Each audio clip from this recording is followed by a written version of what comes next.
নবীজি বলেছেন ফুলসিরাতের পুলের জিম্মাদার হলো শেরে খোদা মৌলা আলী। আল্লাহর কোন বান্দা বান্দে যদি জান্নাত পেতে হয়, জান্নাতে যেতে চায়, তাহলে অবশ্যই তাদেরকে ফুলসিরাতের পুল পার হতে হবে। কথা কোন ঠিক কিনা? এখন আপনারা বলেন, ফুলসিরাতের পুলটা কি আমাদের ভৈরব ব্রিজের সমান হবে, নাকি আর একটু বড় পদ্মা সেতুর সমান, যমুনার সমান? গভীর মনোযোগ যুবক ভাইয়ের আমার, ফুলসিরাতের পুল পদ্মা সেতুর সমান নয়, যমুনা সেতুর সমান নয়, মেঘনা নদীর সমান নয়, দাউদকান্দি ব্রিজের সমান নয়, ভৈরব ব্রিজের সমান নয়। হাদিস শরীফ প্রমাণ করেছে পুলের দৈর্ঘ্যটা হবে, মানুষ যখন পাও দিয়ে হেঁটে যাবে 30,000 বছরের রাস্তা হবে ফুলসিরাতের পুলের দৈর্ঘ্য। প্রত্যেকটা ব্রিজের দৈর্ঘ্য আছে, প্রস্থ আছে, আছে না? ভৈরব ব্রিজ পার হতে গেলে দেখবেন এটা ডিভাইডেড করা, এক পাশে গাড়ি যাচ্ছে, আরেক পাশে গাড়ি আসতেছে। এটার দৈর্ঘ্য যেমন, প্রস্থটাও এমন। এরকম পৃথিবীর লম্বা লম্বা সেতু পার হতে গেলে আপনারা দেখবেন দৈর্ঘ্য আছে, প্রস্থও আছে। কথা বলেন ঠিক কিনা? আপনারা বলেন, সরকারি গাড়িও যদি হয়, টোল আদায় না করে কি কোনো গাড়ি ব্রিজ পার করা যায়? ফ্রি যদি যাইতে হয়, রাষ্ট্রীয় সম্পদ, তারপরে দেখবেন আপনার এখানে একটা খাতা থাকে, আমি দেখেছি টোল প্লাজার মধ্যে ভৈরব ব্রিজ যারা পার হতে যায়, যদি সরকারি গাড়ি হয়, এখানে একটা সাইন করে যেতে হয়, পরিচয় দিতে হয় এটা সরকারি না বেসরকারি। কথা কোন ঠিক কিনা? আর আমরা যারা পাবলিক চলাচল করি, অবশ্যই সেখানে আমাদেরকে টোল আদায় করে যেতে হয়। কথা বলেন ঠিক কিনা? এটা পে করতেই হবে আপনাকে, আর না হলে গাড়ি আটকে রাখবে, গাড়ি পার করা যায় না। এরকম পৃথিবীর লম্বা লম্বা সেতু পার হতে গেলে দেখবেন সেখানে টোল প্লাজা আছে, টোল আদায় করে ব্রিজ পার হতে হয়। ঠিক তদ্রুপ ভাবে ফুলসিরাতের পুল পার হতে গেলেও সেখানে আমাদেরকে টোল আদায় করে যেতে হবে। জোরে কন্না আল্লাহু আকবার। গভীর মনোযোগ, ফুলসিরাতের পুলের টোল যিনি আদায় করবেন, উনি হচ্ছেন বেলায়েতের বাদশা, যার কাছ থেকে বেলায়েতের আগমন হয়। উনি হচ্ছেন মুশকিল কুশা শেরে খোদা হযরতে মাওলানা আলী রাদিয়াল্লাহু তাআলা আনহু। আমার নবী বলেছেন, আমার আলী যতক্ষণ কাউকে অনুমতি না দিবে, আল্লাহর কোন বান্দা বান্দি ফুলসিরাতের পুল পার হতে পারবে না। এই পুলের দৈর্ঘ্যটা হলো, পাও দিয়ে হেঁটে গেলে 30,000 বছরের রাস্তা, আর প্রস্থটা হবে এমন, চুল হইতে চিকন, হীরা হইতে ধার। এই জন্য আমি অধম গুনাহগার গিয়েছিলাম, চুল হইতে চিকন করছ, হীরা হইতে ধার, চুল হইতে চিকন করছ, হীরা হইতে ধার। ফুলসিরাটা কেমনে হব পার, মৌলা আমি গুনাহগার, বেহিসাবে দিন গেল আমার, বেহিসাবে দিন গেল আমার, পাখো পড়ুয়ার, বেহিসাবে দিন গেল আমার। সরাইল উপজেলার বাবাজিরা, ফুলসিরাতের পুলের দৈর্ঘ্য হবে, পাও দিয়ে হাইটা গেলে 30,000 বছরের রাস্তা, প্রস্থটা হবে চুল হইতে চিকন, হীরা হইতে ধার। এই কথাটা শুনলেই তো বাজান অন্তরে একটা ভয় জাগ্রত করে, ঠিক না বিঠিক? অন্তরটা কেঁপে উঠে, কিভাবে ফুলসিরাতের পুলটা আমরা পার হব? টেনশনের কোনো কারণ নাই যুবক ভাইয়েরা। এত লম্বা সেতু শোনার পরে যদি একটা আতঙ্ক হয়, কিন্তু মুমিনদের জন্য টেনশনের কোনো কারণ নাই। কারণ রাসূল বলেছেন, ফুলসিরাতের পুল মুমিনদের জন্য চোখের পলক ফালাইতে যতক্ষণ লাগে, মুমিন ব্যক্তিরা চোখের পলকে ফুলসিরাত পার হইয়া যাবে। আর জাহান্নামীদের জন্য, ওই সমস্ত এজিদের গোষ্ঠীদের জন্য কষ্টসাধ্য হবে। কারণ এটা চুল হইতে চিকন, হীরা হইতে ধার। আমাদের পৃথিবীর লম্বা লম্বা সেতুগুলা তো কোনো না কোনো নদীর উপর বসানো হয়েছে, ঠিক না ঠিক? ফুলসিরাতের পুল কোনো নদীর উপর বসানো হবে না, সমুদ্রের উপর বসানো হবে না, কোনো পুকুরের উপর বসানো হবে না। বাজান, ফুলসিরাতের পুলটা বসানো হবে জাহান্নামের জ্বলন্ত আগুনের উপরে। জাহান্নামের জ্বলন্ত আগুনের উপরে ফুলসিরাতের পুল বসানো হবে। এটার লম্বা হবে, পাও দিয়ে হাইটা গেলে 30,000 বছরের রাস্তা, আর প্রস্থ হবে চুল হইতে চিকন, হীরা হইতে ধার। জাহান্নামী ব্যক্তিরা যখন এই ব্রিজ পার হতে যায়, তখন তারা পাও রাখার সাথে সাথে তাদের পাওগুলা দ্বিখণ্ডিত হয়ে যাবে, আর এরা এই ব্রিজে টিকে থাকতে পারে না। তখন তাদের স্থান কোথায় হবে? জাহান্নামের আগুনে। কোথায় হবে? জাহান্নামের আগুনে হয়ে যাবে। এই জন্য যারা দিনদার, যারা মুত্তাকি, যারা ইমানদার, যারা পরহেজগার, এরা যখন ফুলসিরাতের পুল পার হতে যাবে, মৌলা আলীর কাছে পরিচয় দিবে যে আমরা পাক পাঞ্জাতনের গোলাম, আমরা দয়াল নবীর গোলাম, আমরা আহলে বায়াতকে ভালোবাসি। এই পরিচয় পাওয়ার সাথে সাথে তাদেরকে যখন অনুমতি দেওয়া হবে তোমরা পার হও, তখন ওই ব্যক্তিরা চোখ বন্ধ করবে, চোখ বন্ধ করে খুলতে খুলতে দেখবে এরা ফুলসিরাত পার হয়ে গেছে। তাইলে বলুন, ইমানদার হওয়া প্রয়োজন আছে না নাই? কিন্তু কেমনে ওই মুবাজান? বর্তমানে আমরা ইমানের যে অবস্থা, বেশি লাগে না, 1 লাখ কোষ করছে 500 টাকার নোট পকেটে দিলেই আমরা ইমান শেষ করে দেই। কথা বলেন ঠিক না ঠিক? 1500 বছর আগে মদিনার কামলিওয়ালা নবী বলেছিলেন যে এমন একটা জামানা আসবে, আমার উম্মতের ইমান রক্ষা করাটা এত কঠিন হবে, এক হাতে জ্বলন্ত আগুন রাখা যেমন কঠিন হবে, আমার উম্মতের ইমান রাখা এর চাইতে আরো বেশি কঠিন হয়ে যাবে। বর্তমান সিচুয়েশনে আমরা এটাই দেখতে পাচ্ছি।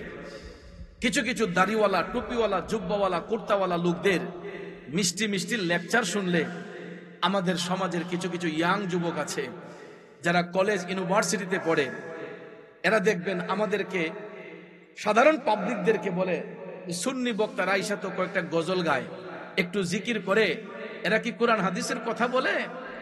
আচ্ছা চিন্তা করে দেখেন, একটু শান গাইলে, একটু জিকির করলে, জিকির করাটা কি কোনো অপরাধ?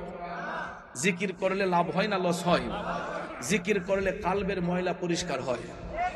দুরুদ শরীফ যদি পাঠ করা হয়, দুরুদ শরীফ পাঠ করলে মুমিনদের ঈমান তাজা হয়। নবীজির শান যখন শোনা হয়, মুর্শিদের শান যখন শোনা হয়, তখন আশেকদের ঈমানটা তাজা হয়। কথা কোন ঠিক না বেঠিক? এই ঈমান তাজা হয়।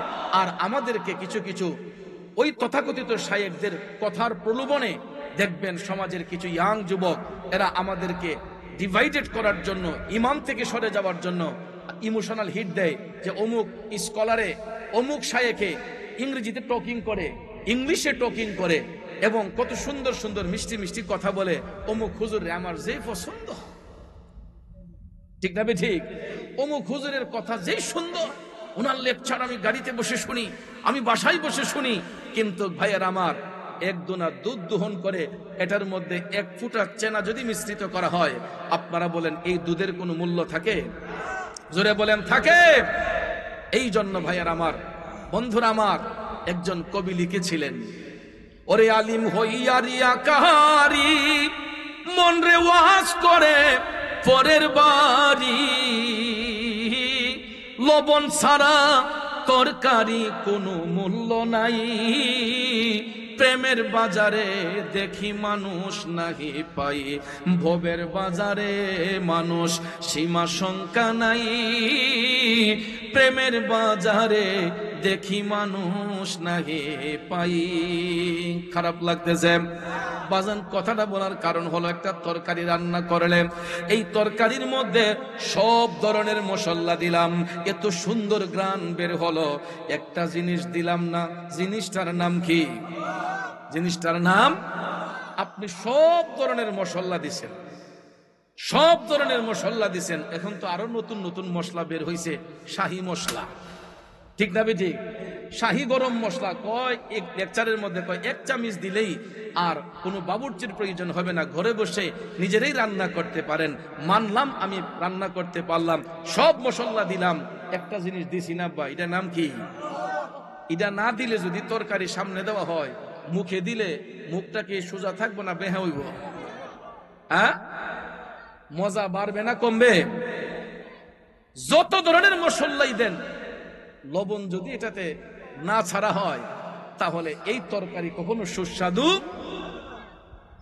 তার মানে নামাজ পড়লাম, রোজা রাখলাম, হজ করলাম, যাকাত দিলাম, দাড়ি রাখলাম, টুপি পরলাম, জুব্বা পরলাম, কুর্তা পরলাম, মেসওয়াক করলাম, সব কিছু করলাম, কিন্তু আমার ঈমান নাই, সারা জীবনের আমলের কোনো মূল্য আসেনি। আরো জোরে কোন আসেনি? বন্ধুরা আমার, বাবাজিরা আমার, নামাজ পড়লাম, রোজা রাখলাম, হজ করলাম, যাকাত করলাম, ঢিলা কলপ নিলাম, সবকিছু করলাম, কিন্তু আমার ঈমান যদি না থাকে সারা জীবনের আমলের কোনো মূল্য আসেনি। তাইলে আব্বাজি, তরকারির স্বাদ বাড়াইতে যেমন লবণের প্রয়োজন হয়, আমলের গভীরতা বাড়াইতে হইলে ঈমানের প্রয়োজন হয়, ঠিক না বেঠে? এখন ঈমানটা কি? ঈমান হলো আমাদের নবীজি, কথা কোন ঠিক কিনা? কারণ আল্লাহ মানা, পরকাল মানা যদি ঈমানদার হইতো, হিন্দু, বৌদ্ধ, খ্রিস্টান, ইহুদি, নাসারা, মুসলমান সবাই ঈমানদার হইয়া যাইতো, ঠিক না বেঠে? কারণ তারা তো আল্লাহ মানে, পরকাল মানে, কিন্তু বাজান তারা ঈমানদার হয় না। এই কারণে আল্লাহ মানলে, পরকাল মানলে কি হবে? এরা তো নবী মানে না। এই জন্য দাড়িওয়ালা, টুপিওয়ালা, জুব্বাওয়ালা, কুর্তাওয়ালা মুনাফিকরা আল্লাহ মানে, পরকাল মানে, নামাজ পড়তে পড়তে কপালে কালো দাগ ফালাইয়া দেয়। নবী না মানার কারণে এরা জান্নাতি না জাহান্নামী। নবীর আদর্শ না মানার কারণে ওই সমস্ত মুনাফিক বা ঈমানদার জাহান্নামী, কথা কোন ঠিক না বেঠে?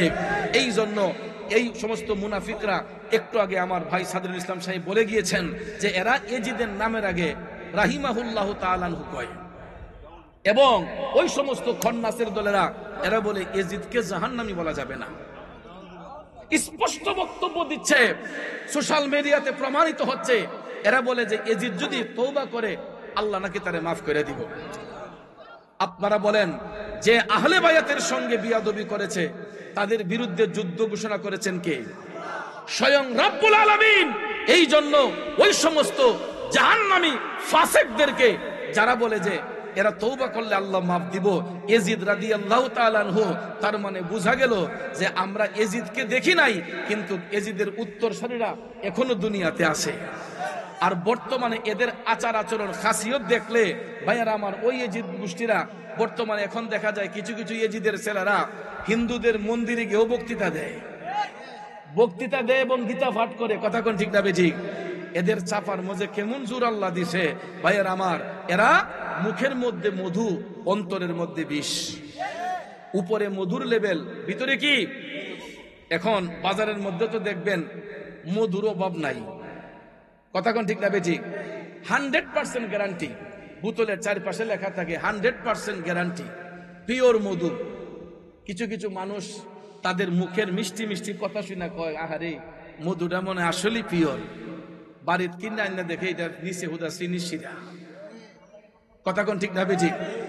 আরো কিছু কিছু ধান্দাবাজ আছে দেখবেন পিওর মধু কইতে কইতে এই মধুর উপরে, ভেজাল মধুর উপরে কিছু মৌমাছি এনে বসায় রাখে, কথা কোন আছে না?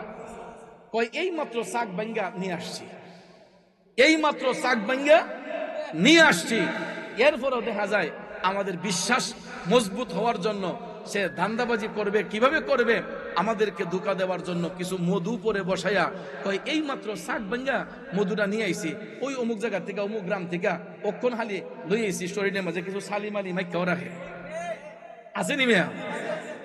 কান্দের মাঝে কিছু সালিমালি মাইকা মাথার মাঝে নিয়ে দেখবেন মধু পুক উপরে উঠতেছে, আর আমরা দেশের মানুষ কয় না একদম হাঁটি মধু, কথা কোন ঠিক না বেঠিক? একদম পিওর মধু। এরপরে দেখা যায় বাড়িতে আনার পরে, একদিন পরে ঘরে রাখার পরে নিচের মধ্যে চিনি শিরা জমে রয়েছে, কথা কোন আছে না নাই? দেখবেন যেটার মধ্যে বেশি চাপাবাজি হয়, যেই জিনিসটার মধ্যে বেশি চাপাবাজি হয়, বুঝবেন যে এখানে বেজাল আছে। ইন্ডিয়ার বাম সঙ্গে সঙ্গে আসেনি মিয়া? FRCS MBBS ডাক্তার হতে কাছে ফেল, কথা কোন ঠিক না বেঠিক? ইন্দুরের বংশ বিনাশ, আছে না এরকম কিছু? কিন্তু এদের সাফার জুড়ে, এদের কথার শক্তিতে, স্পিডে মানুষ মনে করে যে আসলে এরা মনে MBBS ডাক্তারের আরো বেশি গরম, কথা কোন ঠিক না বেঠিক? কিন্তু কথা বাস্তব, আমাদের দেশের মধ্যে এরকম কিছু চাপাবাজ মৌলবী আছে দেখবেন, যারা মিষ্টি মিষ্টি কথা বলবে, মিষ্টি মিষ্টি কথা বলে আমাদের ঈমান আমল গুলাকে হরণ করার জন্য, আমাদের অন্তর থেকে হুব্বে মোস্তফার প্রেম নষ্ট করে দেওয়ার জন্য এরা মিষ্টি মিষ্টি কথা বলবে। আমার সমাজের কিছু কিছু তরুণ যুবকদেরকে, যারা ভার্সিটিতে পড়াশোনা করে, কলেজে পড়াশোনা করে, এদের কাছে গিয়ে এরা ভিড়বে, এদেরকে গাইডনেস করবে। কারণ আমার পরিবারে কিছু কিছু মানুষ আছে, আমরা কিছু কিছু বাবা আছি, আমি কৃষি কাজ করি, আমার ছেলেটাকে উচ্চ শিক্ষিত বানানোর জন্য কলেজের মধ্যে ভর্তি করলাম। আমি তো ভাবতেছি যে আমার ছেলে পড়াশোনায় খুব ভালো, বাবা খুব সুন্দর টাকা পয়সা দিচ্ছে, আর ওই ছেলেরে আলগা থেকে কিছু দুষ্ট প্রকৃতির লোক তথাকথিত শায়েখ রাইসা এর ইমানদারে এমন ভাবে নষ্ট করে, ওই ছেলে বাড়িতে আইসা বাপেরে কয়, আব্বা তুমি তো সারা জীবন অমুক পিসাবের ঘুরছো, কিছু পাই শুনিও, কইতা দান্দাবাজি, ডাইরেক্ট কইতা দান্দাবাজি, কইতা ব্যবসা। দেখছেন নি কেমন কথা কইয়া দিচ্ছে। এরপরে আব্বা এটা ফিরের বাড়ি যাইও না, তা অহনের ফিররা বন্ড, কই কি কয় না। দেখেন এরকম ভাবে আমাদের সুফিবাদকে নষ্ট করার জন্য এই তরুণ শিক্ষিত যুবকটাকে ব্রেইন ওয়াশ করে ফেলেছে। অথচ দেখেন ওই ছেলেটাকে যদি আমি বলি যে বাবারে তুই সূরা ফাতিহাটা একটু ভালো করে তেলাওয়াত করতো, তুই সূরা ইখলাসটা পড়, এটার ইবারতটা পড়, তরজমা কর, সে পারবে না। কিন্তু সে তার বাবাকে মাকে আইসা গাইডনেস করছে যে মাজারে যাইও না, পীরের দরবারে যাইও না, এগুলার মাঝে বন্ডামি হয়, জোরে কন্যা নাউজুবিল্লাহ। অথচ ভাইয়ের আমার, পীর মুর্শিদের দরবার হচ্ছে আশেকদের একটা চার্জের সেন্টার, কথা কোন ঠিক না বেঠিক? কালকে চার্জ করার জন্য একটা উত্তম জায়গা হচ্ছে আল্লাহর ওলিদের দরবার, কথা কোন ঠিক না বেঠিক? কিন্তু আমরা দেখবেন মোবাইল ফোনে চার্জ চলে গেলে এটাকে তাড়াতাড়ি বৈদ্যুতিক ইয়ের মাধ্যমে, প্লাগের মাধ্যমে আমরা মোবাইলটাকে চার্জ করি, কথা কোন ঠিক না বেঠিক? চার্জ করার পরে মোবাইল আমরা চালু করি, ঠিক তদ্রুপভাবে আমরা জ্ঞানহীন মানুষগুলা জ্ঞানের পরিধি বাড়ানোর জন্য, ইমান আমলকে মজবুত করার জন্য আমরা হক্কানি ওলিদের সহবতে আমাদেরকে যদি যাই, আমাদের ইমান আকীদা মজবুত হবে। আর এই ইমান আকীদাকে নষ্ট করার জন্য বর্তমানে ওই সমস্ত এজিদ মার্কা মৌলবীরা বের হয়ে গেছে, এদের কাছ থেকে আমরা সাবধান থাকা দরকার আছে না নাই? জোরে বলেন আছে না নাই? একটু দুরূদ শরীফ পড়ুন। আল্লাহুম্মা সাল্লি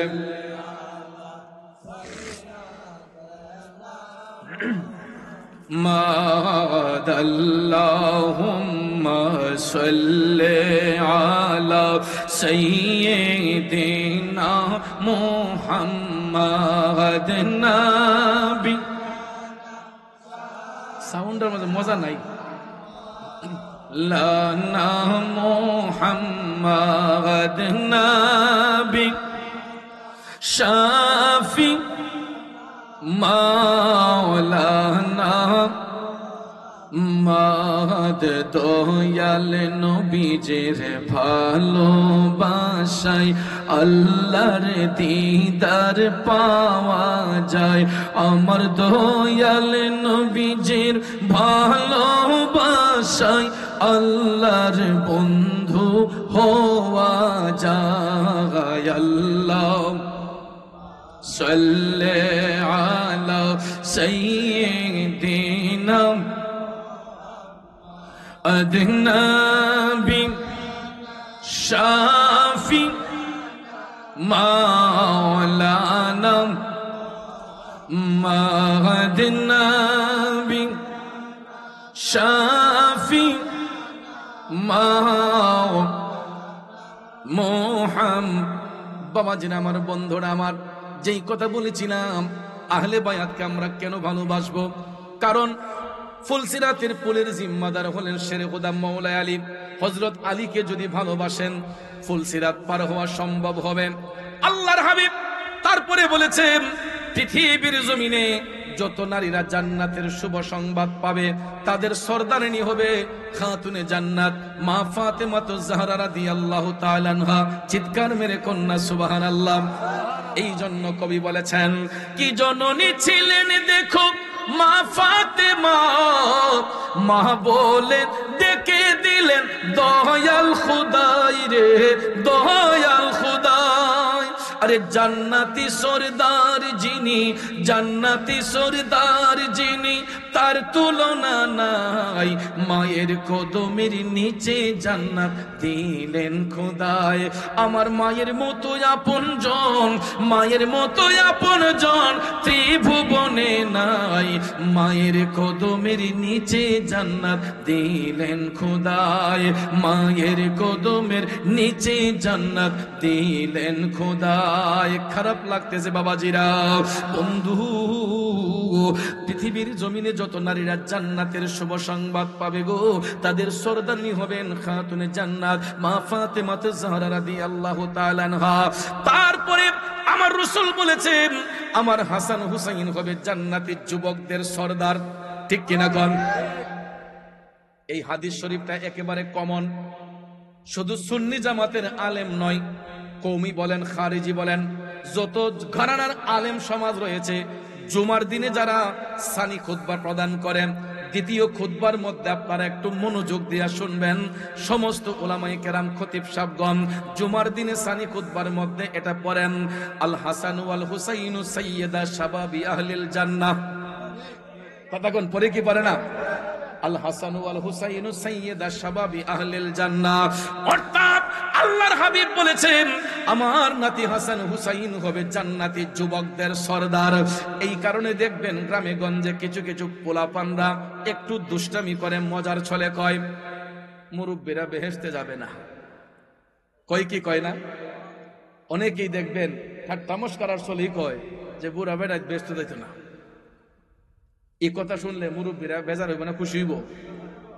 হ্যাঁ, আসলে মিয়া বৃদ্ধ লোক বেহেশতে যাবে না। বলতে পারেন চৌধুরী সাহেব আপনি একজন বিবেকবান মানুষ হয়ে কেমনি বিবেকহীন কথা বলেন? আব্বা রাগ করবেন না, গুসা নিবেন না, আসলে এই কথাটা যৌক্তিক। কারণ যদি আমার নবীর কথা সত্য হয়, বৃদ্ধ লোক কখনো বেহেশতে যাবে না আব্বারে। কারণ রাসূল বলেছেন বয়সের কোনো ফ্যাক্টর নাই। বয়স যদি 60 হয়, 70 হয়, 80 হয়, 150 হয়, এর চাইতে বেশি যদি হয়, নো টেনশন, চিন্তার কোনো কারণ নাই, টেনশনের কোনো কারণ নাই। আমার রাসূল বলেছেন ওই ব্যক্তিরা যদি মুমিন হয়, ওই ব্যক্তি যদি মুত্তাকি হয়, ওই ব্যক্তি যদি পরহেজগার হয়, আমার রাসূল বলেছেন আমার নাতি হাসান হুসাইনের মতো জওয়ান হইয়া ওই ব্যক্তিকে আমার আল্লাহ জান্নাতের মধ্যে প্রবেশ করাবে। আর জোরে জোরে কন্যা সুবহানাল্লাহ। এ যুবক বন্ধুরা, আমার বাবাজিরা, বয়সের কোনো ফ্যাক্টর নাই।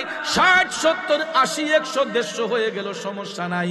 সমস্যা হবে ওই জায়গায় যদি ঈমান না থাকে, যদি ওই ব্যক্তি বেঈমান হয়, জাহান্নামী হয়ে যাবে। আর যদি মুমিন হয়, আমার রাসূল বলেছেন আমার নাতি হাসান হুসাইনের মতো জওয়ান হইয়া বেহেশতের মধ্যে প্রবেশ করবে, এবং তারা দুনিয়াতে সম্মানিত হবে, কবরের মধ্যে তারা সম্মানিত, হাসরের মধ্যে তারা সম্মানিত হবে। ঠিক না বিঠিক? আপনারা দেখছেন হকের পক্ষে থাকলে দুনিয়া ছেড়ে যাবার পরেও মুমিনদের দেহটাকে মাটি পর্যন্ত গ্রাস করে না। ইদানিং দুইটা ঘটনা দৃশ্যমান, একটা আমার হবিগঞ্জে, আরেকটা হচ্ছে কুমিল্লা বুড়িচং উপজেলায় শাহপুর দরবার শরীফের একজন মুরিদ। দেখেন যদি কেউ হকের পক্ষে থাকে, আমাদের হবিগঞ্জে যে ঘটনাটা ঘটলো, এটা আমার শফিক ইসলাম ভাই, ইন্সপেক্টর শফিক ভাই জ্বলন্ত সাক্ষী। আমাদের নেত্রকোনার রেজবি সাহেব হুজুর কেবলার একজন রুহানি আওলাদ, রুহানি সন্তান মুসলিম উদ্দিন ভাই, তিনি দুনিয়ার মায়া ছেড়ে যখন কবর জিন্দেগিতে গেলেন, উনি যাবার পরে ওনাকে যেখানে দাফন করা হয়েছিল, ওনার কবরটার ভিতরে পানি জমাট হয়ে গেছিল। উনি স্বপ্ন যুগে ওনার আওলাদদেরকে বলছেন যে রে, আমি খুব আযাবের মধ্যে, পানির মধ্যে ভাসতেছি, তোরা আমাকে এখান থেকে সরাই অন্য জায়গায় দাফন কর। ওনার ইন্তেকালের প্রায় 48 দিন পরে, ওনার ওফাতের প্রায় 48 দিন পরে, দেখেন 48 দিন যদি একটা লোকরে দাফন করা হয়, আস্তে আস্তে শরীরের মধ্যে পচন ধরে যায়। ঠিক না ঠিক? পচন ধরে যায়, শরীরের দেহ থেকে অনেক গোশতগুলা ছুটে যায়, আস্তে আস্তে ড্যামেজ হয়ে যায়, মাটির সঙ্গে মিশে যায়। কিন্তু দেখেন ভাইয়ার আমার, 48 দিন পর উনি স্বপ্ন যুগে ওনার আওলাদদেরকে বলেছেন যে আমি এখানে পানির মধ্যে ভাসতেছি, তোমরা আমাকে এখান থেকে উঠাও। সঙ্গে সঙ্গে ওনারা ওনাদের দরবার শরীফের এজাজত নিয়ে, মহান মুর্শিদ কেবলার আওলাদদের এজাজত নিয়ে যখন মাটি খনন করা হলো, কবরের মাটি খনন করে দেখা গেল সত্যি সত্যি ওনার লাশটা পানির মধ্যে ভাসতেছে, পানির মধ্যে ভাসতেছে। এটা সোশ্যাল মিডিয়াতে খুব তুলপাড়, আমি নিজেও দেখেছি। ভাইয়ের আমার, এখান থেকে উঠানোর পরে দেখা যায় যেমনের বডি ছিল এমনি রয়ে গেছে, যেমনের বডি ছিল এমনিতেই রয়ে গেছে। ভাইয়ার আমার, একটু পচন ধরে নাই, দুর্গন্ধ ধরে নাই। এবং কাফনের কাপড়টা পর্যন্ত পানিতে ভিজার পরেও এই কাফনের কাপড়টা পর্যন্ত পচে যায় নাই। তাহলে চিন্তা করেন, যারা হকের পক্ষে জীবন কোরবান করে তারা কবরের মধ্যে যাবার পরে এই মাটি পর্যন্ত মুমিনদের দেহকে গ্রাস করে না।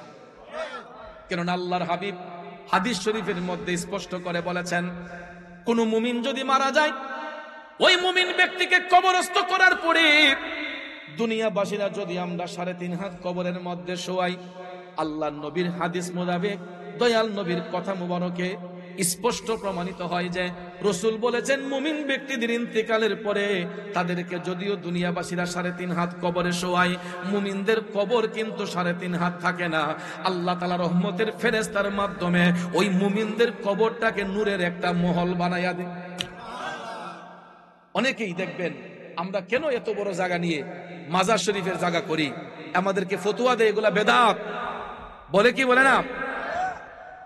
বিদ্যুৎ চলে গেছে, একটু জিকির করুন, আল্লাহ আল্লাহ আল্লাহ আল্লাহ।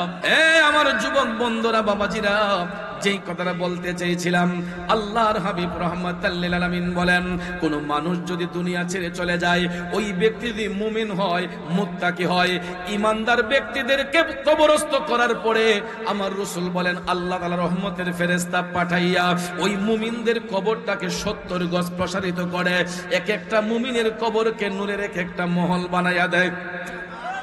আরো জোরে কন্যা সুবহানাল্লাহ। এই জন্য এই হাদিস শরীফের কথার ভিত্তিতে কোন আল্লাহর ওলি যখন ইন্তেকাল হয়, আল্লাহর ওলিগণের ভেসাল হলে আমরা দাফন করে তাদের মাজার শরীফের এলাকাটারে একটু বড় পরিসরে করি। কথা কোন ঠিক না ঠিক? কারণ রাসূলের কথা মোতাবেক যে মুমিনদের কবর 70 গজ প্রসারিত হয়ে এক একটা মুমিনের কবর নূরের এক একটা মহল হয়ে যায়। মাটি গ্রাস করবে দূরের কথা, মুমিনদের দেহ তো কোনো পচন নাই। কথা কোন ঠিক না ঠিক? কিছুদিন আগে এই দৃশ্যটা আমরা একটা প্রমাণ পাইলাম। শুধু এটা নয়, এর চাইতে আরো বেশি বেশি দিন, 10 বছর, 15 বছর, 20 বছর, 30 বছর, 40 বছর পার হয়ে গেছে, কিন্তু দেখা যায় কবরের মাটি সরানোর পরে কিছু কিছু আল্লাহর ওলিদের দেহ যেমন ছিল তেমনি রয়ে গেছে, যেমন ছিল তেমনি রয়ে গেছে। এটাই হলো মুমিনদের লক্ষণ। তাইলে বলুন, ইমানদারের দাম, মুমিনদের দাম আল্লাহর দরবারে আসে না নাই? জোরে বলেন, আসে না নাই? আমার বাবাজিরা, বন্ধুরা, এই জন্য ওই মুনাফিকদেরকে শিক্ষা দিতে হবে যে রাসূলের হাদিস যদি সত্য হয়, তাইলে কোনো মুমিনের কবর 3.5 হাত থাকে না।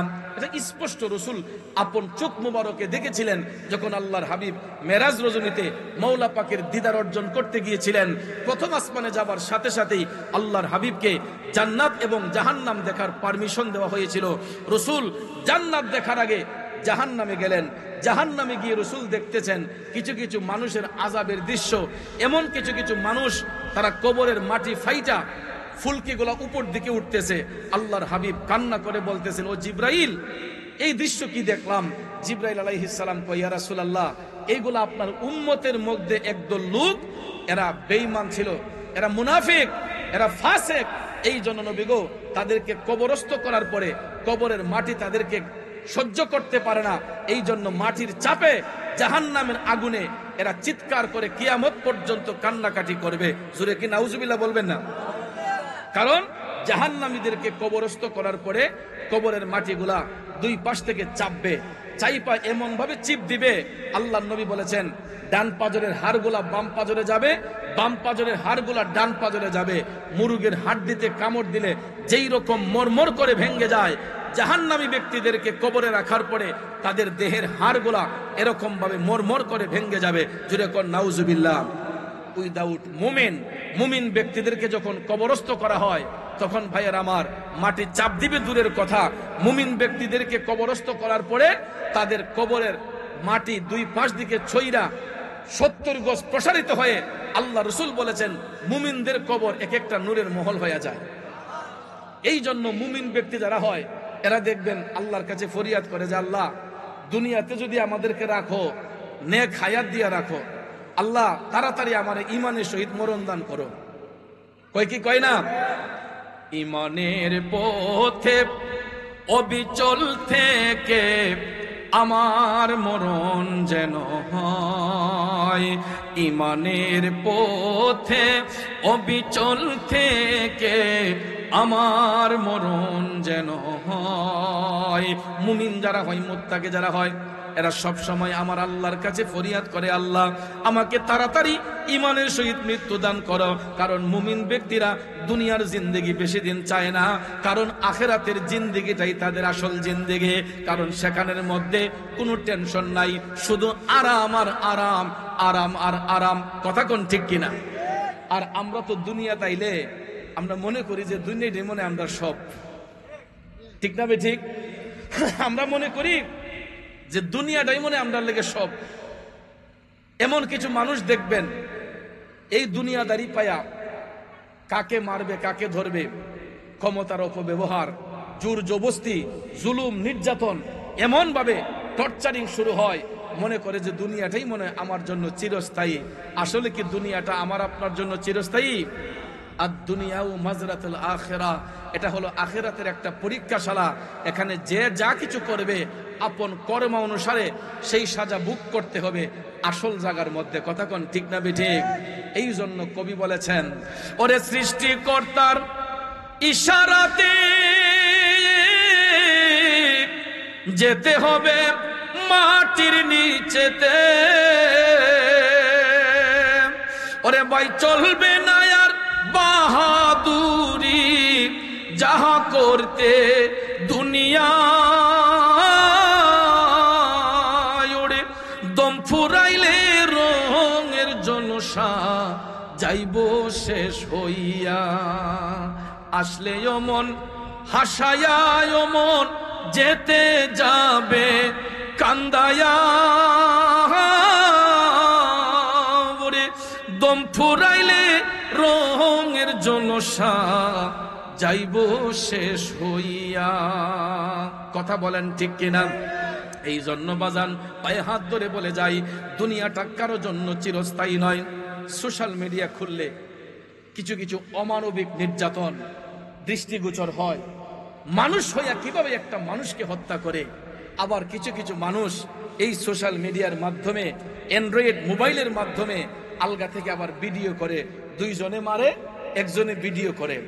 সে যেই কোনো দলের হোক, যেই কোনো মতানৈক্যের হোক, আমার কথা হলো যদি আমার মধ্যে মনুষ্যত্ব থাকে, আমার মধ্যে মনুষ্যত্ব থাকে, আমি কিভাবে এই ভিডিও ক্যামেরা ধরে আরেকটা মানুষ, হোক সে হিন্দু, হোক সে বৌদ্ধ, হোক সে খ্রিস্টান, হোক সে মুসলমান, যেই কোনো ধর্মের হোক, যেই কোনো বর্ণের হোক, একটা মানুষ হইয়া মানুষকে হত্যা করছে, নির্যাতন করছে, আরেকজন গিয়ে ভিডিও ক্যামেরার মাধ্যমে ভিডিও করতেছে। আবার এইগুলা ফেসবুক, ইউটিউব, বিভিন্ন সোশ্যাল মিডিয়ার মাধ্যমে, টিকটকের মাধ্যমে এগুলা আবার ছাড়তেছে, দুনিয়ার মানুষগুলা দেখতেছে। আপনারা বলেন মানুষের বিবেক আছে না মরে গেছে? এগুলা বিবেকহীনদের কাজ, জ্ঞানহীনদের কাজ। কোন জ্ঞানী ব্যক্তি, কোন মনুষ্যত্ববোধ থাকা ব্যক্তি এরকম ভাবে মানুষকে টর্চারিং করতে পারে না। কারণ ভাইয়ার আমার, আমরা তো ওই নবীর উম্মত যেই নবী আমাদেরকে শিক্ষা দিয়েছেন নমনীয়তা, শালীনতা। বনু কোরাইজা নামক একটা গোত্র ছিল আরব দেশে, নাম কি? বনু কোরাইজা। বনু কোরাইজা। তো ওই গোত্রের মধ্যে যারা ছিল সবাই ছিল ইহুদি। কি ছিল? ওই মুহূর্তে, এটা ইসলামের প্রথম যুগে, তখন দয়াল নবীর উপর কালেমা পড়ে মুসলমান হয়েছিলেন হযরতে উমর রাদিয়াল্লাহু তাআলা আনহু। সুবহানাল্লাহ। উমর রাদিয়াল্লাহু তাআলা আনহু তিনি যখন খেলাফতের এই নবীজির কদম মুবারকে যখন তিনি কালেমা পড়লেন, মুসলমান হলেন, এমন সময় আল্লাহর হাবিব প্রায় সময় কালেমার দাওয়াত যখন নিয়ে যেতেন, হযরতে উমর রাদিয়াল্লাহু তাআলা আনহুকে সাথে নিয়ে থাকতেন। এরকম ভাবে প্রতিদিনের ন্যায় আল্লাহর হাবিব এই বনু কোরাইজা নামক গোত্রের পাশ দিয়ে যাচ্ছেন কালেমার দাওয়াত নিয়ে।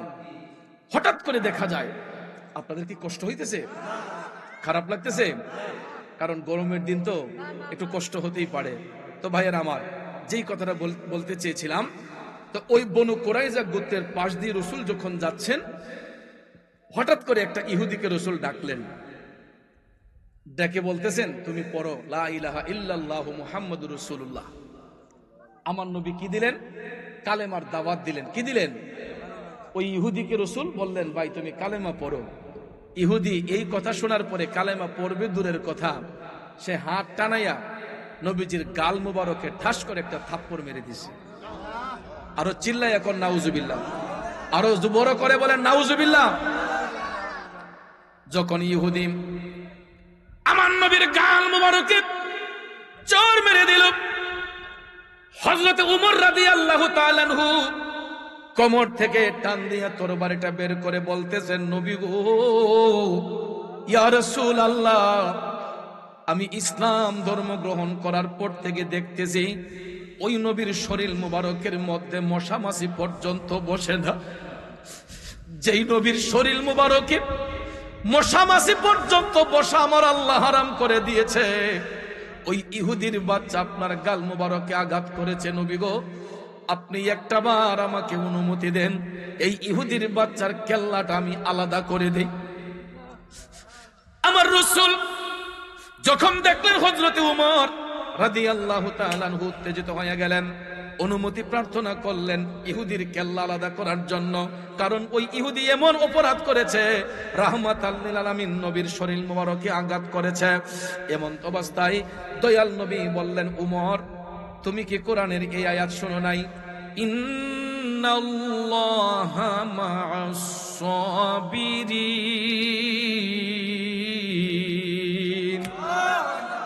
এ উমর, নিশ্চয় রব্বুল ইজ্জত সবরকারীদের অন্তর্ভুক্ত। সে বুঝতে পারে নাই। সুবহানাল্লাহ। আমার গালে যদি কেউ থাপ্পড় মারে, আমি চেষ্টা করব আমার গোষ্ঠী নিয়ে এটা প্রতিবাদ করার জন্য। যেত বড় ক্ষমতা আমারে মারছে। ওই মুহূর্তে রাসূল শিক্ষা দিলেন, উমর, সে বুঝতে পারে নাই। ইন্নাল্লাহা মা'আস সাবিরিন, আল্লাহ সবরকারীর অন্তর্ভুক্ত, ধৈর্য ধরো। উমর স্ট্রেঞ্জ হয়ে গেলেন, কি ব্যাপার? রাসূল নিজে আঘাত প্রাপ্ত হলেন, ইহুদি রাসূলকে আঘাত করলো, নবীজি এটা কি বলতেছেন? হযরত উমর উনি দৃষ্টি নত করলেন। রাসূল বললেন, উমর, তোমার দৃষ্টিটা জমিনের দিকে নিক্ষেপ করো। কেন বললেন জমিনের দিকে নিক্ষেপ করার জন্য? কারণ এটাও কিন্তু আমাদের শিক্ষণীয় বিষয়। যখন আমাদের মেজাজ চড়া হয়ে যায়, তখন জমিনের দিকে দৃষ্টি দিবেন, আর ওই মুহূর্তে ওই আয়াতে কারিমার কথা স্মরণ করবেন, মিনহা খালাকনাকুম ওয়া ফিহা নুঈদুকুম ওয়া মিনহা নুখরিজুকুম তারাতান উখরা। কারণ আল্লাহ তাআলা বলেছেন, বান্দা, আমি যেখান থেকে তোমাকে সৃষ্টি করেছি আবার সেখানে তোমাকে পাঠাবো, শেষ বিচারে আবার ওখান থেকে তোমাকে উত্তোলন করব। এই জন্য আমাদের কোনো বাহাদুরি নাই। আমরা যতই কিছু করি না কেন, আল্লাহ তাআলা আমাদেরকে পাঠিয়েছেন, আবার আল্লাহই নিয়ে যাবেন, শেষ বিচারে আল্লাহ তাআলাই আবার উঠাবেন। কথা কোন ঠিক কিনা? এই জন্য রাসূল আমাদেরকে শিক্ষা দিয়েছেন, যদি আমাদের রাগ উঠে যায়, মিজাজ চড়া হয়ে যায়, তখন রাসূল বলেছেন, তোমাদের দৃষ্টি অবনত করো, তোমরা দৃষ্টিকে জমিনের দিকে নিক্ষেপ করো। তখন আমাদের মনে হয়ে যাবে আমরা তো একদিন ওই মাটির নিচেই চলে যাব। তখন রাগ অটোমেটিকলি কমে যাবে। আল্লাহর হাবিব হযরত ওমর রাদিয়াল্লাহু তাআলা আনহুকে বললেন, উমর, তুমি শান্ত হও, তোমার দৃষ্টি জমিনের দিকে নিক্ষেপ করো। হযরত ওমর দৃষ্টি অবনত করলেন। আল্লাহর হাবিব চিন্তা করলেন, আমার উমর রাগান্বিত। সঙ্গে সঙ্গে রাসূল বললেন, উমর, যাও তুমি হুজরাতে চলে যাও। হযরত উমরকে রাসূল পাঠিয়ে দিলেন হুজরাতে। ইহুদিকে রাসূল বললেন, ভাই, তুমি তোমার বাড়িতে চলে যাও। সুবহানাল্লাহ কন্যা। মাইর খাইলেন আমার নবীজি। উমরকে রাসূল তরবারি কেড়ে বলতেছেন, তুমি বাড়িতে যাও। ইহুদিকে বললেন, যাও তুমি তোমার বাড়িতে যাও। ভাইয়ার আমার, এখানেই মীমাংসা হয় নাই, শেষ হয় নাই। দেখেন আমরা কেমন নবীর উম্মত। দুইজনকে দুই পাশে বিদায় করে আমার রাসূল হাইটা হাইটা আপন হুজরাতে না গিয়ে চলে গেলেন আবার ওই ইহুদির বাড়িতে। যে ইহুদি আমার নবীর শরীর মুবারকে আঘাত করেছে, মদিনার কামলিওয়ালা নবী আবার হাইটা হাইটা ওই ইহুদির বাড়িতে যাইলেন। যায়া ইহুদিকে ডাক দিলেন, ভাই তুমি কোথায়? বাড়িতে আসুনি। ইহুদি মনে করেছে আমার রাসূল মনে হয় তার বাড়িতে আঘাতের বদলা নেওয়ার জন্য গেছেন। ইহুদি যখন নবীজির ডাক শুনল, নারে তাকবীর, নারে রিসালাত, আহলে সুন্নাত ওয়াল জামাত, হযরত মাওলানা মুফতি আব্দুর রহমান রিজভী সাহেবের আগমন। আলহামদুলিল্লাহ আমরা বলি, সবাই বলে আলহামদুলিল্লাহ। আমার ভাইজান তশরিফ এনেছেন। আপনারা কিছুক্ষণের মধ্যেই ওনার সুললিত কণ্ঠে আলোচনা শুনবেন। ভাইয়ার আমার, আমি ক্লোজ করে দিচ্ছি, কথাটা বলে শেষ করব কথাটা। আমার রাসূল ইহুদির বাড়িতে গেলেন, তাকে ডাক দিলেন। ইহুদি মনে করেছে রাসূল মনে হয় প্রতিবাদ করার জন্য গেলেন। সে কি করছে, ঘর থেকে একটা তরবারি নিয়ে বের হয়েছে। ইহুদি রাসূল ভাবছে যে প্রতিবাদ করতে গেছেন, সে একটা তরবারি নিয়ে বের হয়েছে। আর তার হাতের তরবারি দেখে আমার নবীজি মুস্কি মুস্কি হাসতেছেন। ইহুদি আসতেছে তরবারি নিয়ে, আমার মদিনার কামলিওয়ালা নবী মুস্কি মুস্কি হেসে বলতেছেন, ভাই আমি তোমার বদলা নেওয়ার জন্য আসি নাই, আমি আঘাতের প্রতিবাদ করতে আসি নাই, আমি খবর নিতে আসছি। তুমি যে হাত দিয়া আমার গালের মধ্যে আঘাত করেছো, আমি তোমার হাতটা দেখতে আসছি, ওই হাতের মধ্যে কোনো ব্যথা লাগছে নি। আমরা কেমন নবীর উম্মত শুনো রে বন্ধু, যেই নবীর শরীর মুবারকে ইহুদি আঘাত করেছে, আমার রাসূল তার বাড়িতে যাইয়া ডাক দিয়া বললেন, আমি তোমার হাতটা দেখতে এসেছি, যেই হাত দিয়া তুমি আমার গাল মুবারকে আঘাত করেছো, তোমার হাতের মধ্যে কোনো ব্যথা লাগছে নি। এই কথাটা শোনার সঙ্গে সঙ্গে ইহুদির হাতের তরবারিটা অটোমেটিকলি মাটির মধ্যে পড়ে গেছে। আর ওই ইহুদি দয়াল নবীর এই জবান মুবারকের কথা শুই না, সে মাটির মধ্যে পড়ে গড়াইয়া গড়াইয়া কান্না শুরু করছে। এক পর্যায়ে তার চিৎকার শুনে, কান্না কণ্ঠ শুনে আশেপাশের তার গোত্রের লোকজন সবাই বের হয়ে আসছে। কই, কিরে তুই কান্না করছিস কেন, তোরে কি উনি আঘাত করছে? কয় না, তোমরা ওনার সম্পর্কে আর একটা বেয়াদবিমূলক আচরণ করবা না। তিনি কেমন নবী, যেই নবীর শরীর মুবারকে আমি আঘাত করেছে, উনি আঘাতের প্রতিবাদ না কইরা উনি আমার বাড়িতে আসছেন খবর নেওয়ার জন্য যে উনারে আঘাত কইরা আমি আমার হাতের মধ্যে কোনো ব্যথা পাইছি নে। এই কথা বলার সঙ্গে সঙ্গে বনু কুরাইজা নামক গোত্রের সমস্ত ইহুদিদের মনটা মোমের মতো নরম হইয়া গেছে। আগুনের কাছে মোম রাখলে যেই রকম নরম হইয়া যায়, আমার মদিনার কামলিওয়ালা নবীর নূর মুবারকের কাছে এই সমস্ত ইহুদিরা যখন আসলো, আমার নবীর নূর মুবারকের তাজাল্লিতে পাওয়ারে তাদের অন্তরটা নরম হয়ে গেল। বনু কুরাইজা গোত্রের সমস্ত ইহুদিরা আমার নবীর কদম মুবারকের মধ্যে লুটাইয়া পইরা কয়, নবী গো,